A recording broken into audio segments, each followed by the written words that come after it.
Selamat bergabung kembali dengan pertemuan atau perkuliahan pelayanan prima.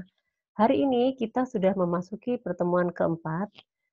Kita akan melanjutkan pertemuan yang lalu, kita masih membahas tentang konsep dasar dari pelayanan prima. Kita sebelumnya sudah membahas tentang eh, prinsip dasar dari pelayanan prima yang meliputi ada standar dasar yaitu tentang pendekatan A3. Ya, A3 itu ada attitude, attention, dan action. Nah, dikembangkan dengan konsep A6.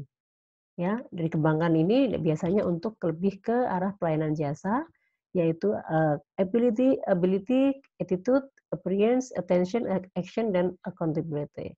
Nah, hari ini kita akan melanjutkan lagi konsep dasar itu dalam penerapannya, yaitu tentang bagaimana memberikan pelayanan yang prima yang maksimal di masyarakat. Pelayanan prima kebanyakan akan diterapkan banyak di perusahaan jasa. Nah, perusahaan jasa itu lebih ke servis pelayanan. Tidak bisa dilihat dalam arti tidak bisa diraba karena sifatnya hanya bisa dirasakan. Tujuan dari kegiatan pelayanan prima itu adalah bagaimana cara pemberi pelayanan itu memuaskan pelanggan. Nah, apa yang dilakukan, yaitu yang sudah disampaikan di awal, ada pendekatan-pendekatan yang dilakukan, yaitu pendekatan A3 dan pendekatan A6. Nah, lebih simpelnya, ya, ada kegiatan atau ada hal yang perlu menjadi perhatian karena produk service, maka yang pertama kita harus menunjukkan physical perform. Physical perform ini berhubungan dengan penampilan. Jadi kalau kita mau menolong orang atau memberikan pelayanan terbaik, itu pasti akan dilihat dari perform kita dulu. Pertama orang akan melihat itu. Kalau tampilan kita tidak menyenangkan, penampilan kita tidak sesuai dengan harapan pelanggan, pelanggan juga akan kecewa. Jadi kesan pertama adalah perform, penampilan. Jadi ada istilah namanya physical perform. Jadi sekali lagi karena konteks atau fokus dari pelayanan prima itu adalah pemberian kepuasan, artinya bersifat jasa, maka yang harus diperhatikan adalah physical performance. Bagaimana penampilan kita? Ya, sesuai tidak? Nah, kadang supaya apa? Membuat fokus dalam hal kita memberikan pelayanan prima kepada orang lain. Nah, yang berikutnya adalah proses. Prosesnya itu adalah bagaimana pelayanan itu bisa dirasakan dan nyampe kepada si penerima layanan prima, yaitu dengan istilah atau sering dikenal dengan service deliver.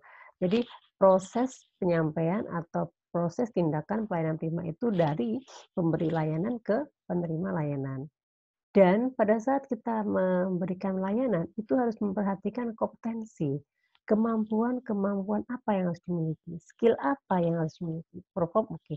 Tapi ada kekuatan lain yang bisa memperkuat, bisa meyakinkan penerima layanan itu dilihat dari kompetensi, kemampuan orang yang memberikan pelayanan prima. Kita ambil contoh misalnya di bank. Bank itu adalah customer service.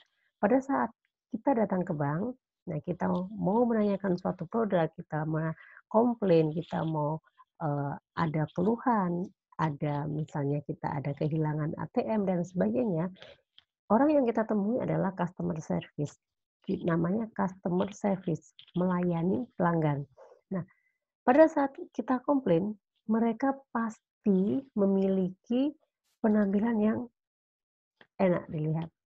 Ada keramahan, ada penampilan yang pantas ya, menghargai kita sebagai orang yang akan bertanya, sebagai orang yang akan klaim dan sebagainya. Nah, pada saat kita bertanya atau menanyakan sesuatu, pasti mereka akan sigap, tanggap, dan memberikan penjelasan yang detail. Itu yang dimaksud dengan kompetensi. Jarang sekali atau nyaris tidak mungkin kita datang ke bank, begitu ditanya tidak tahu. Begitu, oh nanti ke sana dilemparkan tidak, biasanya langsung. Selamat pagi Bapak Ibu, ada yang bisa dibantu dan sebagainya, silahkan duduk dan sebagainya. Itu adalah standar yang dia kuasai. Nah, mulailah proses pada saat kita menceritakan masalah kita kepada customer service, mereka dengan mereka menyimak, mereka memperhatikan, mereka attention, benar-benar, peduli dan mereka care, dan akhirnya menjelaskan, "Bapak, Ibu, ini, dan sebagainya." Itu adalah bentuk kompetensi pada saat pemberi pelayanan prima itu melakukan proses action kepada, penerima. Nah, ujung-ujungnya biasanya kita akan mendapatkan kepuasan. Nah, itu yang seringkali kita, eee, lihat dan kita rasakan pada saat kita komplain atau kita meminta atau menginginkan sebuah pelayanan yang prima di salah satu instansi dan sebagainya. Nah, berikutnya kita akan membahas kenapa sih pelayanan prima itu menjadi hal yang penting. Yang jelas, pelayanan prima itu memiliki beberapa alasan bahwa itu menjadi suatu aktivitas yang penting untuk saat ini, karena memang, tuntutan tuntutan karena yang di awal, di pertemuan awal kita sudah, menyampaikan bahwa pelayanan prima itu memang bertujuan untuk memberikan kepuasan kepada pelanggannya. Pelayanan adalah tempat berkumpulnya uang dan pekerjaan, ya. Perusahaan yang paling pesat, ya, berkembang semuanya terkait dengan pelayanan. Saat ini, hari ini, bisnis yang memang lagi pesat itu adalah bisnis tentang pelayanan, lebih ke jasa. Contohnya perhotelan, tempat rekreasi, restoran, kafe, perawatan, kesehatan, dan sebagainya. Itu semuanya adalah bisnis atau yang terkait dengan kegiatan pelayanan. Nah, yang berikutnya, pelayanan itu menjadi hal yang penting yang harus dilaksanakan. Di atas kita sudah jelaskan bahwa perusahaan atau bisnis yang sedang tren saat ini adalah di bidang-bidang pelayanan. Sehingga kita tahu dengan adanya jumlah bisnis yang di bidang pelayanan menyebabkan persaingan yang semakin ketat, semakin yang tajam. Ujung tombak kesuksesan bisnis berdiri dari kompetitif. Artinya bagi mereka yang tidak bisa mempertahankan bisnisnya, tidak bisa memberikan pelayanan terbaiknya, mereka akan kolaps. Nah, jadi sekali lagi bahwa ujung tombak kelangsungan bisnis itu yang bernilai kompetitif dan memberikan keuntungan dilihat dari pelayanan prima. Simple. Pada saat kita mau membeli mobil di dealer, tetapi kita tidak mendapatkan, kepuasan yang kita, inginkan, mereka akan pindah ke dealer yang lain. Nah, dealer yang tadi, yang pertama sudah tidak memberikan kepuasan kepada si penerima layanan, itu menjadi catatan, dan itu akan direkomendasikan ke orang lain juga. Artinya citra buruk perusahaan itu tergantung dari pelayanan prima. Tetapi kalau misalnya, dealer pertama tadi sudah memberikan pelayanan maksimal, tentu si penerima pelayanan atau konsumen akan puas. Kepuasan itulah yang akan ditularkan kepada orang lain. Nah, kita sudah bahas di pertemuan 1, jadi nanti mereka menjadi mitra, ya, konsumen itu menjadi mitra, turut mengangkat citra, turut mencari market, karena mereka menyampaikan ke orang lain sehingga orang akan datang sesuai dengan rekomendasi Anda. Nah, yang berikutnya, kegiatan pelayanan prima itu akan penting, ya, karena seringnya atau banyaknya pemahaman yang semakin baik terhadap pelanggan. Jadi, kepedulian kepada konsumen. Konsumen adalah raja, konsumen adalah, eee yang harus dipertahankan adalah konsumen adalah sumber rezeki, ya, kemarin kita sudah bahas seperti itu, maka harus dipertahankan. Bentuk, cara, atau bentuk dan cara mempertahankan itu adalah dengan pemberian pelayanan prima yang baik. Pelayanan pelanggan itu yang berkualitas itu bermakna ekonomi karena mewujudkan keunggulan bersaing. Artinya sekali lagi akan mengangkat citra perusahaan. Kalau citra perusahaan terangkat, maka bisnisnya akan tetap langgeng dan eksis, ya. Tetapi pada saat citranya sudah ngedrop, hanya gara-gara sebuah pelayanan prima, maka bisnis itu pun juga ikut collapse dan seterusnya. Nah, kegiatan tujuan pelayanan prima atau yang sering dikenal dengan excellent service, yaitu pertama menciptakan kepuasan pelanggan, ya, customer satisfaction. Yang kedua, membangun kesetiaan pelanggan, customer loyalty, dan membuat pembelian ulang, repeat order, dan meningkatkan omset penjualan perusahaan dan meningkatkan laba. Ini satu paket yang komprehensif. Kalau orang puas, pasti orangnya akan loyal. Kalau orang loyal, berarti akan datang kembali. Kalau datang kembali, otomatis omset perusahaan meningkat dan otomatis akan meningkatkan laba atau keuntungan bagi perusahaan. Nah, ini. Jadi bisnis itu ujung-ujungnya adalah laba.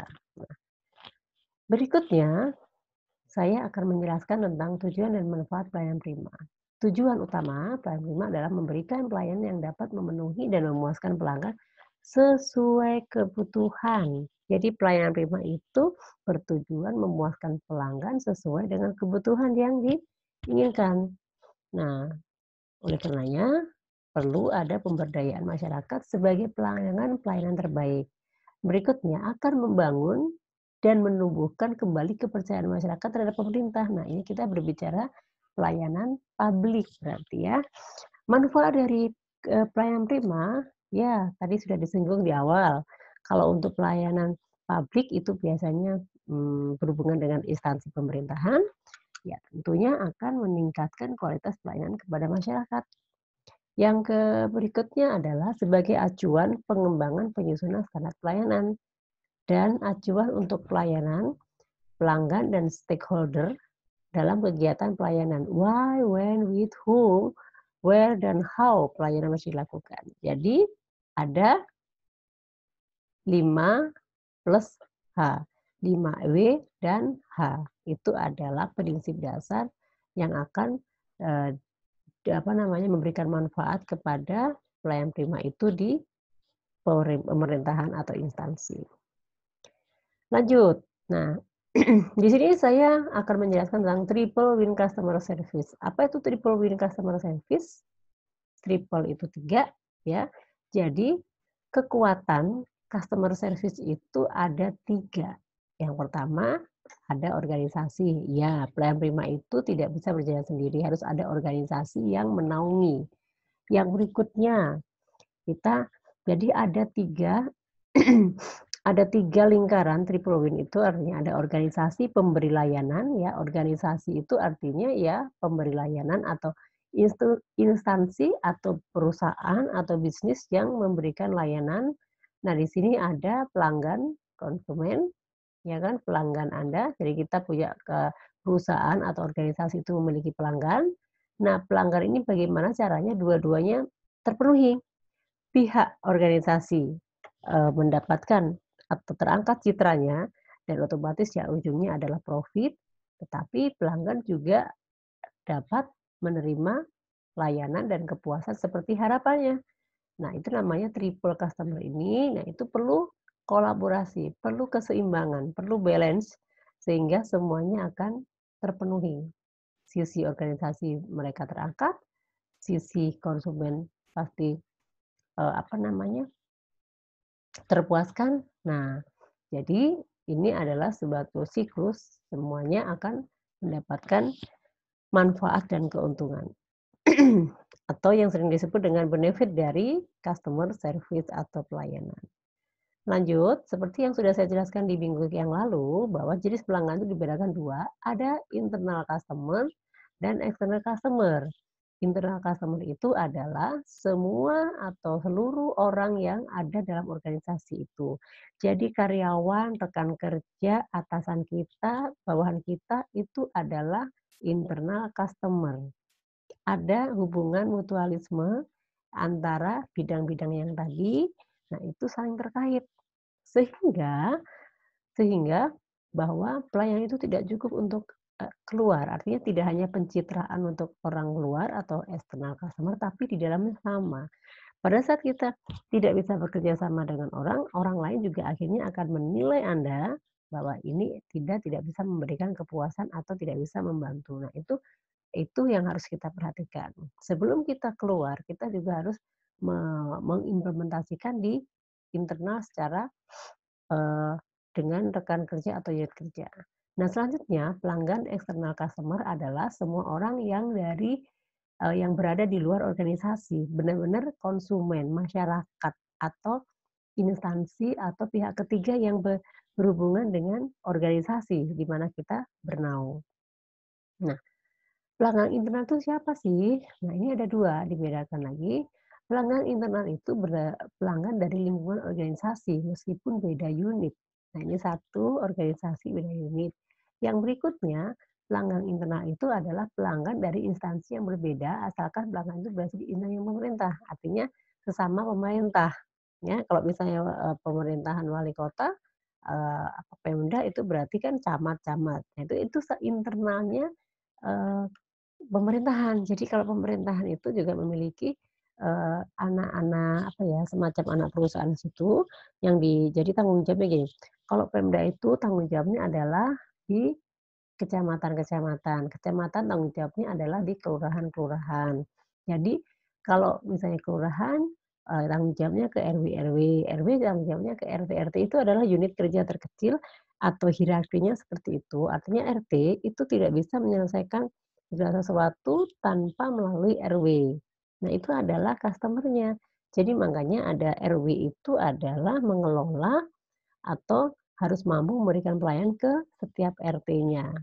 Nah, makanya, eee, adanya, pergantian pimpinan pejabat RT itu kan dilihat juga dari survei kepuasan si, masyarakat gitu.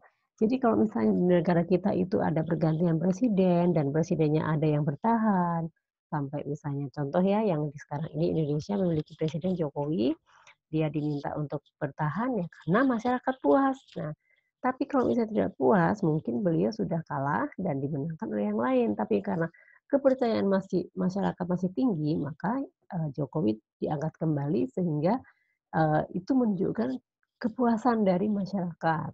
Nah, berikutnya, siapa sih yang disebut pelanggan eksternal itu? Nah ini, pelanggan eksternal itu adalah seseorang, ya bisa individual atau kelompok tertentu di luar organisasi atau perusahaan yang akan menerima penggunaan produk atau jasa dari kita atau si pemberi layanan. Kita lihat nih gambar, ilustrasi seorang pegawai rumah sakit, anggaplah dia sedang perawat atau suster ya. Nah, tentunya dalam kerja tim dia berhubungan dengan unit kerja lain, dengan dokter, dengan, apoteker dan sebagainya. Tetapi konsumen sesungguhnya, pelanggan eksternal sesungguhnya adalah pasien, ya. Pasien itu adalah pelanggan eksternal dari rumah sakit yang harus dilayani oleh para medisnya, ya kan. Dan apa yang menjadi harapan eksternal, ya pasti ya adanya kelayakan jasa, supaya konsumen puas dan supaya konsumen itu bisa kembali ke rumah sakit dalam arti, tidak sakit lagi, artinya merekomendasikan ke orang lain. Nah, itu adalah perlu adanya kelayakan produk atau jasa. Yang kedua, harga. Ini hati-hati ya kalau dalam bisnis itu, pelayanan bagus, harga tinggi, orang pergi ya. Jadi harus seimbang, ada pelayanan yang bagus, harga sesuai, kualitasnya juga oke, dan termasuk perform atau pra dan pasca, apa namanya, eee, pla kalau misalnya bisnis penjualan itu ya purna jualnya, servis tetap dilaksanakan. Kita ambil contoh juga yang misalnya berhubungan dengan jasa, produk dan jasa, contohnya dealer mobil. Pada saat, kita beli mobil, biasanya tidak selesai sampai kita bayar mobil itu. Tetapi setelah kita membayar masih ada, apa namanya, bentuk bentuk garansi itu adalah salah satu, eee, bagaimana menjaga loyalitas konsumen. Namanya ada pra dan purna jual. Pada saat mereka sudah menjual, tetap si konsumen di-maintenance, tetap mendapatkan garansi dan tetap menjadi, menerima keluhan dan komplain dari konsumen bila terjadi sesuatu. Nah, itu adalah bentuk, pelayanan itu secara menyeluruh, dari pra sampai purna jual. Nah, ini seperti yang kita ketahui harapan pelanggan itu apa ya? Harapan pelanggan itu dibedakan ada 2. Kalau pelanggan internal, ya ini tadi saya sampaikan bahwa internal itu kan berhubungan dengan, rekan kerja, dengan atasan kita, dengan bawahan kita. Jadi yang diharapkan apa? Kebersamaan dan kerjasama tim. Nah, adanya kerjasama dan kebersamaan itu menyebabkan sistem prosedur kerja menjadi efisien, ya karena saling, bahu-membahu, saling, mutualisme, saling bergantung, ya saling, eee, menunjukkan teamwork-nya. Nah, maka jelas kalau misalnya adanya teamwork yang bagus itu nanti membantu benar-benar struktur organisasi itu bisa dijalankan dengan baik. Yang terakhir bahwa, untuk pelanggan internal itu harapannya apa? Kualitas kerja yang baik. Kalau tidak ada kerjasama tim, otomatis kualitas kerja juga tidak akan terlihat. Nah, berikutnya kalau yang orang eksternal, pelanggan eksternal itu pasti konsumen ya, konsumen langsung, itu bahwa apa yang dia cari ada, baik barang atau jasa ada. Misalnya kita mau beli barang, pergi ke supermarket. Supermarket kalau kita mencari barang nggak ada, kecewa, berarti tidak bisa terpuaskan. Ditambah jasa, jasa artinya bahwa kita bertanya, mendapatkan jawaban yang tepat, dan itu memberikan kepuasan. Nah, terus, kalau kita namanya eksternal, berarti pinginnya semuanya terpenuhi. Nah, berhubungan dengan penjual ini banyak, eee, produknya dan tapi ada jasanya. Jadi seperti kita beli ke supermarket tidak dilepas, tapi kita ada pelayannya, SPG namanya, itu yang me me "Bisa dibantu?" Kan sering seperti itu ya. "Apa yang dibantu Kakak? Apa yang bisa dibantu Ibu?" Nah, itu adalah contoh, eee, paket pelayanan barang dan jasa. Artinya kita datang untuk mencari barang, tetapi kita juga disambut oleh, staf atau karyawannya dengan ramah atau menjawab atau membantu mencari apa yang kita cari. Yang jelas juga harga ya, dalam hal bisnis itu kita juga harganya terjangkau, nggak terlalu tinggi, ya, tersedia banyak pilihan, jadi orang akan puas, terus ada kejujuran, ada diskon dan sebagainya, itu adalah harapan-harapan pelanggan supaya, keinginannya terpenuhi. Selanjutnya, nah ini kita akan lihat tingkat kepuasan pelanggan, ya. Orang kalau puas itu pasti kasih jempol 2. Nah itu cirinya ya. Nah tapi untuk tidak hanya cukup jempol 2 tapi harus dibuktikan dengan survei, dibuktikan dengan pendataan. Makanya seringkali kalau kita pergi ke beberapa tempat, entah itu instansi pemerintahan, entah itu, instansi swasta seperti rumah sakit atau mal dan sebagainya, itu kan suka ada kotak layanan. Nah mereka suka diminta suruh isi survei apakah puas, apakah ada yang ini dan itu adalah harapan dari pelanggan. Makanya itu ada penilaiannya, ini misalnya bagaimana, penampilan si karyawan atau stafnya, apakah ada keramahan, apakah lambat, nah itu kan perlu dinilai. Nah itu adalah cerminan bahwa pelayanan prima itu sudah dilaksanakan dengan baik apa tidak. Nah, tingkat harapan pelanggan itu ada 3 tingkat ya, 1, 2, 3. Kalau 3-3 terpenuhi ya nanti hasil surveinya bagus. Nah ini adalah, tingkatan yang memang sering kali dialami, dirasakan oleh konsumen ya. Ujungnya ya ini akan mendapatkan kepuasan dengan saya puas, saya senang, ya kan? Nah, seperti itu. Selanjutnya, nah kita akan lihat kualitas pelayanan internal itu seperti apa, ya. Jadi tadi kita sudah membedakan bahwa ada kualitas pelayanan internal, konsumen atau penerima layanan itu ada 2, internal dan eksternal. Nah, bagaimana untuk yang internal ini kualitasnya seperti apa? Nah, yang jelas ya adanya kualitas interaksi pegawai dan fasilitas tersedia. Yang berikutnya, faktor yang mempengaruhi kualitas pelayanan internal itu adalah pola manajemennya, struktur organisasinya, terus fasilitasnya juga mendukung, SDM-nya juga iya, iklim kerja yang sehat, ada kerja sama tim dan sebagainya, hubungan kerjanya juga lebih ke teamwork. Nah, faktor-faktor di atas itu adalah tujuannya ya supaya tadi baik internal atau eksternal kalau tidak ada, komitmen, tidak ada teamwork, tidak ada hierarki yang jelas ya nanti juga menyebabkan loyalitas, menganggap sistem kerja di perusahaan ini nggak bagus, mendingan saya resign, ya kan. Di sini orangnya tidak bisa diajak kerja sama, mendingan saya resign. Itu juga mempengaruhi loyalitas karyawan ya, karena itu kan, mereka merasakan, "Kok gini sih saya bekerja tapi nggak ada tim, saya bekerja kok setiap ini nggak ada data dan sebagainya." Akhirnya mematahkan atau menurunkan motivasi kerja. Nah, itu nanti perlu digarisbawah bahwa bisa orang itu keluar masuk gara-gara tidak adanya teamwork karena tidak ada saling membantu dan sebagainya. Nah, sementara kualitas pelayanan eksternal itu sendiri ditentukan oleh beberapa faktor, ya, tata cara penyediaan, karena ini eksternal ya otomatis ada prosedur prosedur tata cara penyediaan, terus layanan tentang jasanya itu apa, distribusinya, penjualannya apa, dan penyampaiannya. Penyampaiannya itu bagaimana kita menyampaikan kepada konsumen itu seperti apa. Berkaitan dengan penyediaan barang, ya tentunya ini adalah bagaimana, pemerintah, bagaimana organisasi itu, perusahaan itu memproduksi barang-barang berkualitas, karena itu yang tuntutan masyarakat. Konsumen itu maunya produk berkualitas, tetapi harga terjangkau, murah, ya kan? Nah, terus, ada bonus, ada pelayanan servis, ada pelayanan garansi. Nah, itu adalah, berkaitan dengan produk dan, kalau kita beli misalnya kita beli mesin cuci, itu kan kita sudah mendapatkan barang, tapi kita masih diberikan, kepuasan yang lainnya, misalnya potongan, misalnya diskon, misalnya nanti diantar, kita beli barang diantar, habis itu kita masih bisa menerima kontak servis untuk bisa dihubungi bila terjadi trouble selama masa garansi, itu seperti itu ya.